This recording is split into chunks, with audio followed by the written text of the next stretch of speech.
കുറച്ച് വർഷങ്ങൾക്ക് മുമ്പ് 2015 ഒരു സുഹൃത്ത് ഒരു പുസ്തകവുമായി എന്നെ കാണാൻ വന്നു. ഉണ്ണി എന്നാണ് അദ്ദേഹത്തിന്റെ പേര്. ഉണ്ണി അമ്മയമ്പലം. ഇത്തിരി എഴുത്തും വായനയുമൊക്കെ ഉള്ള ആളാണ്.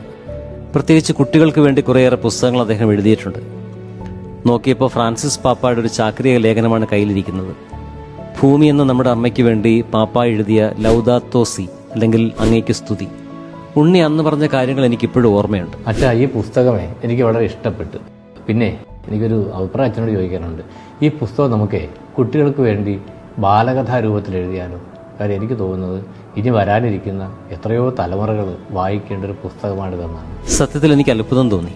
ഒരു ചാക്രിക ലേഖനം പോലെ ഗഹനമായ ഒന്ന് ബാലസാഹിത്യ രൂപത്തിൽ എഴുതുന്നത് എത്ര ശ്രമകരമാണ്. പക്ഷെ ഉണ്ണിയുടെ ആത്മവിശ്വാസം കണ്ടപ്പോൾ എനിക്ക് സന്തോഷമായി. ഞാൻ നിരുത്സാഹപ്പെടുത്തിയില്ല. പിന്നീട് കുറേ മാസങ്ങൾ ഉണ്ണി അങ്ങനെ ഒരു പുസ്തകത്തിന്റെ പണിപ്പുരയിലായിരുന്നു. ഒടുവിൽ 2016 ആ സ്വപ്നം സഫലമായി. ചരിത്രത്തിലാദ്യമായി ഒരു ചാക്രിക ലേഖനം കുട്ടികൾക്കായി മനോഹരമായ കെട്ടിലും മട്ടിലും മലയാളത്തിൽ പുറത്തിറങ്ങി. ജീവൻ ബുക്സ് ആണ് ആ പുസ്തകം പ്രസിദ്ധീകരിച്ചത്. നമ്മുടെ ഭൂമി, നമ്മുടെ ജീവൻ, കുട്ടികൾക്കായി ഒരു ലൗദാത്തോ സി.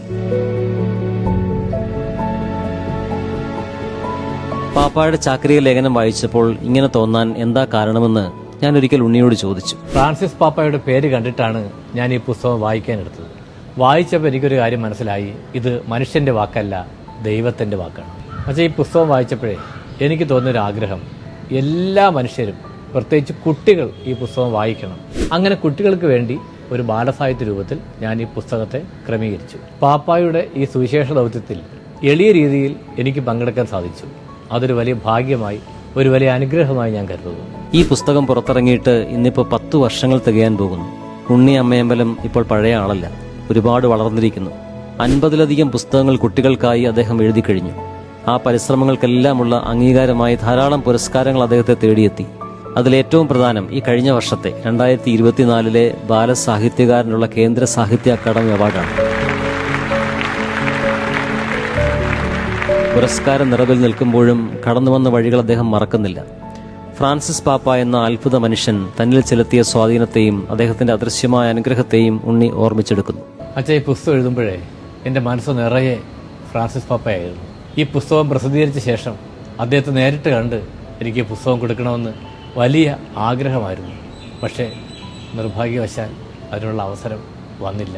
ആ വിഷമം എൻ്റെ മനസ്സിലുണ്ട്. പക്ഷേ എങ്കിലും എപ്പോഴും ഞാൻ വിശ്വസിക്കുന്ന ഒരു കാര്യമുണ്ട്. എന്താണെന്നറിയാമോ? വളരെ ദൂരത്താണെങ്കിലും ഫ്രാൻസിസ് പാപ്പ എന്നെ നിരന്തരം അനുഗ്രഹിച്ചുകൊണ്ടിരിക്കുന്നു. അച്ഛനറിയോ, എഴുത്ത് ജീവിതത്തിൽ ഒരുപാട് പ്രശ്നങ്ങളും പ്രതിസന്ധികളും ഒക്കെ ഉണ്ടായപ്പോഴെല്ലാം ഞാൻ ഉറച്ചു വിശ്വസിച്ചു, ഫ്രാൻസിസ് പാപ്പ വഴി എനിക്ക് ദൈവത്തിൻ്റെ അനുഗ്രഹം ധാരാളം ലഭിച്ചു. ആ ഉറച്ച വിശ്വാസം ഇപ്പോഴും എന്നെ മുന്നോട്ട് നടത്തുന്നു. ഫ്രാൻസിസ് പാപ്പ പറഞ്ഞ വാക്കുകൾ, അദ്ദേഹത്തിന്റെ ശൈലികൾ, നിലപാടുകൾ, ആത്മീയത, ഇതൊക്കെ ഉണ്ണിയെപ്പോലെ ഒട്ടേറെ മനുഷ്യരെ സ്വാധീനിച്ചിട്ടുണ്ട്. അതവരെ മാറ്റിമറിച്ചിട്ടുണ്ട്. അദ്ദേഹം വിതച്ച നന്മയുടെ വിത്തുകൾ മനുഷ്യ ഹൃദയങ്ങളിൽ ഇപ്പോഴും പൊട്ടിമുളയ്ക്കുകയും വളരുകയും ഫലം ചൂടുകയും ചെയ്തുകൊണ്ടിരിക്കുന്നു. എത്രയോ മനുഷ്യരാണ് ഇപ്പോൾ അത് സാക്ഷ്യപ്പെടുത്തിക്കൊണ്ടിരിക്കുന്നത്. പാപ്പ ഫ്രാൻസിസ് ഒരു സ്നേഹനദിയായിരുന്നു. ഈ ഭൂമിയെ മുഴുവൻ തൻ്റെ കൈവഴികളാൽ ആശ്ലേഷിച്ച ഒരു സ്നേഹനദി.